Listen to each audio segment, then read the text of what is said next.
All right, next. Now we're going to do a savory sauerkraut. Now this is, I'm just going to show you the original sauerkraut.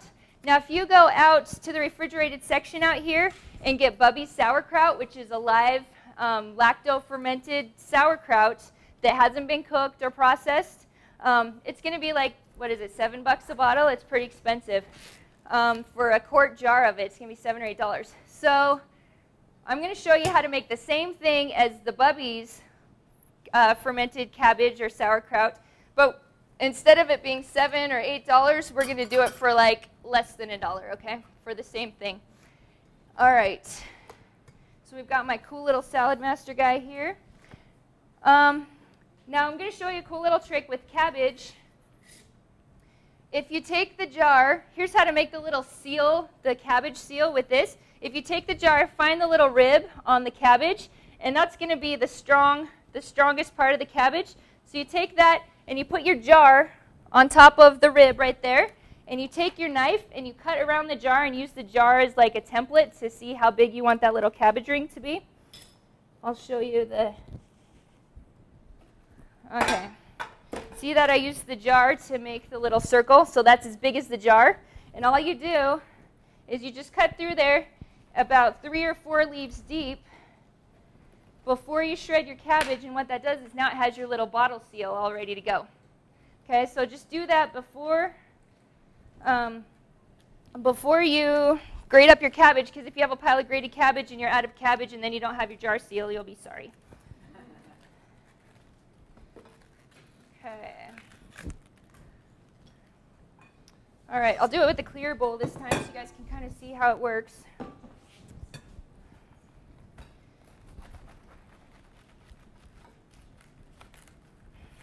Okay, did you guys know cabbage is an anti-cancer food?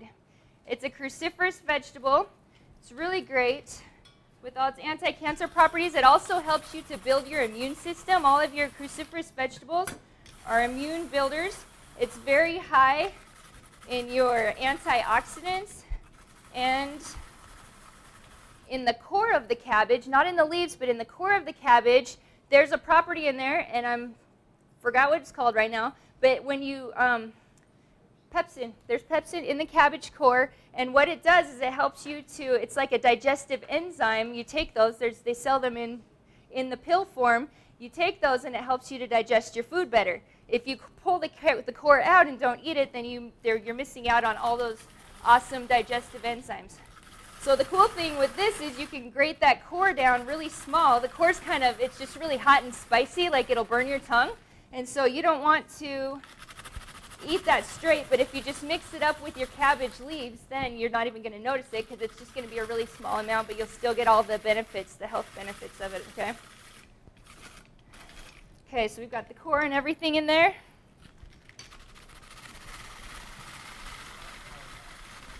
Do you love it? I love this thing. It's my fave now. This thing's made out of stainless steel and titanium. I just feel like so buff when I use it. Arrgh! Okay. And it makes for a really quick preparation. Just don't have to worry about knives. That was the other thing when me and my mom were first learning how to make this. We sat there with our knives, and for hours we were chopping the cabbage for hours, and we're just like, geez, when is this ever going to end? And it never did end. So this makes it really easy. Food processor would also make it super easy. All right. Whew, this is like a lot of exercise. I'm panting up here, talking and working out at the same time. That's the other cool thing about the salad master. You get your workout while you're making your food. Okay, now remember, 20 times the vitamin C of regular cabbage and fermented cabbage, the same serving. Okay. Now I'm showing you how just to make the standard regular Bubby's sauerkraut. Just plain cabbage, salt, and water, and that's it. But that gets kind of boring after a while, and if you'll notice up here, I don't have any plain sauerkraut up there because it's boring. So I'm going to show you how to spice it up, make it really fantastic. Okay, so we've got our cabbage. Now, how much salt per quart? Do you guys remember? 1 tablespoon. And my tablespoon's gone, so I'm going to eyeball it. The other thing, if you are concerned about the salt content, I have 2 comments for that. Did you know that your stomach cannot produce hydrochloric acid without enough salt? Okay, so salt is not bad. However, processed salt is not good. So I recommend 2 different kinds of salt. Here it is. Okay, when you choose a salt, make sure you choose something that is mineral rich and has not been processed. Your normal iodized table salt has been processed at 1200 degrees, had all the minerals taken out, it's had chemicals added to it to bleach it and to process it, and it's totally devitalized. Your body cannot handle it anymore. Your body can't digest it, it can't use it, and that's why it causes spikes in your blood pressure and all the other adverse health benefits. If you use a pure, real, mineral-rich, non-processed salt, your body can take that up and use it. Salt is an electrolyte, so it helps to keep your electrolytes balanced. It gives you what you need so your stomach can produce hydrochloric acid to digest and break down your foods. And the way you pick a good salt is make sure that it has some color to it. Okay, so this is Celtic gray sea salt. I don't know if you can see it, but it's really moist, and it's also gray. That means all the minerals are still intact. This is Redmond's real salt, and you'll notice it's kind of like pink and orange in the little salt crystals. This is also very mineral rich and not processed. So you can choose whatever kind of salt you want, but those are the 2 I recommend. And a tablespoon of salt in there.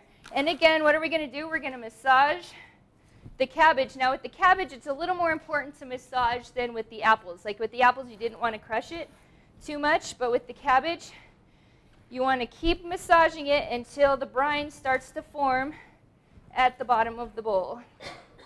And usually it takes maybe 3 to 4 minutes of massaging this. You can also take like a wooden mallet or a wooden tamper and just kind of smash it like that. But I find that it's really fun, especially like if you have kids, put a pair of gloves on them, tell them not to sneeze in it. Yes, Tasia is back there waving. She loves to get her hands in the food. Yeah, let your kids get their hands in the food and have them massage the cabbage, and just, you know, it just becomes part of you. And I truly feel that, well, here's what I think. Love heals, okay? Love is the one thing that can heal everything. And there's a couple raw food restaurants in the area, and one of them is Omar's. And I went in there, and he's got his menu up on the wall, and every single item on his menu says, as one of the ingredients, love. I can't remember if it's the first or the last, but I remember the first time I went in there, I was like, oh, that's so funny. Look, everything has love in it. And then I met Omar, and for sure it did. He totally does put love into everything. But the more I learn about healing and the way the body works and how we're just social creatures and combining it all together, how our emotions work, love heals. And you can infuse all of your food with love and have your food become a medicine, not only just by what's in it, but what you've put into it as well. Now, if you're picking the highest and best quality food you can, so if you're picking organically raised, humanely raised food, you're preparing it yourself, you're not devitalizing it, and you're serving it to the people you love to heal them and to sustain them and to make their bodies healthy and strong. Like, that's totally different than going and buying a TV dinner from the freezer and putting it in the microwave, right? Like, can you see how the amount of love that goes into that food makes such a difference? Not just the quality of food, not just the vitamins that are in the food, but the intent behind the food and the intent behind the process makes a huge difference. And at first, when I went into Omar's restaurant and I saw that on the wall, I just thought it was funny and cute, and I would make comments and tease about it all the time. But the more I learned, the more I realized he was right on the whole time. He had it totally right, and I've tried ever since then to infuse all the love I can in the food for my body and for my family's bodies and for all of you, okay? So now everything on my menu is made with love too, thanks to Omar, okay? Okay, so we're done. Do you guys see how there's, I don't know if you can see it, but all the juice is coming out. There's a nice puddle of brine down on the bottom. And all you would need to do is pack that in the jar. I'm not going to do it because I'm going to do something fancy too. Then put a couple layers of your little lid plugs in there. Push it down. What you want to do is pack it down in there really good. And I use my hands. You can use a tamper, whatever you want. But push it down as hard as you can. Get it packed down as tightly as possible. You want the inch of water, then the inch of air. Put that in. Press it down. Put the lid on. 3 to 4 days, you're done. Put it in their fridge, okay? Now, that's boring, and I don't do boring. So what we're going to do is a little something fancy. There's a bunch of different kinds of onions, okay? This is a sweet onion. Onions are also cruciferous vegetables, cancer-fighting, all that kind of jazz. Good for your immune system. You can get yellow onions, which have a lot of bite to them. They're really spicy. You can get red onions, which have less bite and a little more flavor. You can get white onions, even less bite. Or you can get sweet onions that have the least bite of all, so they're not going to be spicy and burning your tongue, but you still get that really great onion flavor. So I use sweet onions, just because then you can get the flavor and the nutrition properties without burning your tongue and making you not eat it because it's too hot. Okay, so we're just going to put in a little bit of onion. Who likes Italian food? I'm going to make an Italian kraut that you guys are going to love. Okay, so I put that little onion in there. And then what else goes in Italian food? Fresh basil, okay? Now, you don't want to put too many soft leaves in. Fresh basil has lots of soft leaves in it. You don't want to put in too much because soft leaves go soggy. Kale, like the curly kale, which is really stiff, or the black kale, those are really great because they don't get soggy. But if you're going to put soft leaves in, I'm only putting these in for the flavor, not necessarily for the volume, because they'll get soggy, but they're going to make it taste really yummy. Which one's that? Garlic rosemary? Okay, so this is garlic rosemary sauerkraut. Now, the longer, this one might have a bite to it because I only made this a few days ago. I made it like 4 days ago. So it's got all the lactobacillus benefits to it, but the longer you leave it in the fridge, like if you left it in the fridge for a month or two, all the garlic bite would kind of mellow out and it would be more savory than kind of garlic bitey.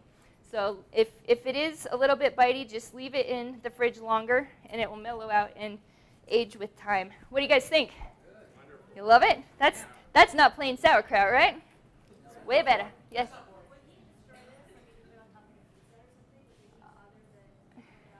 Yes, so the question was, will heat bother the probiotics? And the reason why you want to keep it between 65 and 75 is because that's where it proliferates the best. Now, your body is anywhere from like 96 to 100 degrees, right? So you can probably get it up to 100, maybe 105 degrees at the most, but I wouldn't go any higher than that because any heat higher than like 100-ish degrees is going to kill the bacteria off. You'll still have some of the enzymes. The heat kills off the enzymes as well. The heat kills off the vitamins, so the vitamin C and everything. So I would keep it below 100 degrees. So if you want it on pizza, cook the pizza, take it out of the oven, then put the sauerkraut on top after it's come out of the oven, and that'll preserve it. Okay, so we've got fresh basil. We've got some green onions. Throw those babies in there. What else goes on Italian food? Sun-dried tomatoes. Now, make sure when you're making your krauts, you don't want any soggy fruits or vegetables in there because they'll just turn to mush. So regular tomatoes will turn to mush. Red peppers will turn to mush. Soft fruits will turn to mush. So make sure that if you're using tomatoes, use sun-dried tomatoes. Use green peppers that are a little more firm. You just want to make sure it doesn't start out softer. It'll go really mushy. What else goes on Italian food? Parsley. Parsley is also really great for your urinary tract and also good for detoxing. And it's got tons of antioxidants in it. And we've also got some garlic, right? Garlic goes in Italian food. Now, I recommend doing a garlic press with your garlic just because the bigger the pieces of garlic are, the more it's going to be kind of bitey, and it just mellows it out a lot faster if you've got crushed garlic instead of whole garlic. But I've also done it where I just stuck the whole clove in, and the whole clove kind of flavored it, but then I just never ate the whole clove. So you can do it either way you want, whatever works for you. Whoops. All right. So we've got some garlic. What else goes in Italian food? Carrots. Now, did you guys know that most of the nutrition in a carrot is right underneath the peel. So if you peel the carrot, guess what you're doing? Getting rid of most of the nutrition, okay?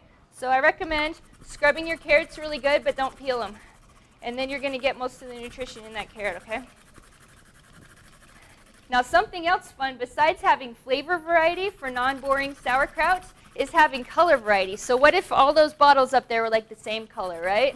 If they were all just kind of bland or beige or something, it wouldn't be great. But when you add color, you're feeding your eyes before you feed your body, right? Before you're feeding your mouth. And that does a lot for stimulating digestion and for making it more pleasurable to eat, okay? You want to feed your eyes first. You want to feed all of your senses. You want to feed your sense of smell second. And then you want to feed your sense of taste third. And then you want to make sure that you get the feedback from your body like, oh yeah, that was good and I feel awesome now, okay? And so this is going to do all of those things. It's going to feed your senses, and it's going to make you feel really, really amazing when you're done. Okay, what else goes in Italian food? Italian seasoning.